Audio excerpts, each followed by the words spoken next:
গাছ লাগাইয়া যেমন আমরা ফলের আশা করি না, সেটা বড় হইতে দেই আমরা, সেরকমই আমাদের জীবনে এমন কিছু পরিস্থিতি আসে, সেটা আমাদের আশা না করাই ভালো।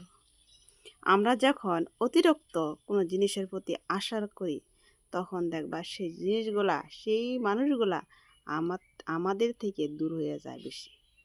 কেন? একজনের থেকে এতটুকু আশা আমাদের করা অসম্ভব। ভেবে দেখো তো, সব আশা কি পূর্ণ হয়? তো ভগবান শ্রীকৃষ্ণ বলছে, আশা কিসের জন্য করো? নিজের জন্য না পরের জন্য? যদি নিজের জন্য করছো, তো সবসময় বিফল হয়ে যাবা। যদি পরের জন্য করছো, তো সফল হয়ে যাবা। শ্রীকৃষ্ণের বাণীগুলা মিথ্যা না, বাস্তবে সত্যি।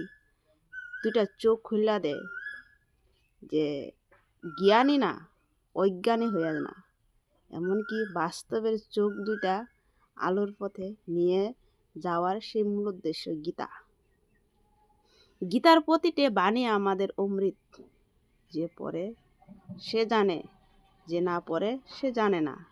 কথাতে কয়, কর্ম করো, ধর্ম করো, কিন্তু সেটা গোপনভাবে করো, কাউকে জানায় কোনো লাভ নাই। প্রতিটা শব্দ যদি কেউ জানায় কও, সেটা সাকসেস হয় না। তার জন্য বলছে ভগবান শ্রীকৃষ্ণ, জীবনে কোনো মূল উদ্দেশ্য যদি থাকে, তে নিজের কাছে রাখো। কেউর কাছে আশা করবা না, কেউর কাছে থেকে আশার ভিক্ষাও চাইবা না। নিজে কর্ম করো, নিজে ধর্ম করো, নিজেকে এই প্রতিষ্ঠান করতে চেষ্টা করো, যাতে আগামী ভবিষ্যৎ যাতে তোমার কখনো দুঃখ না হয়। রাধে রাধে।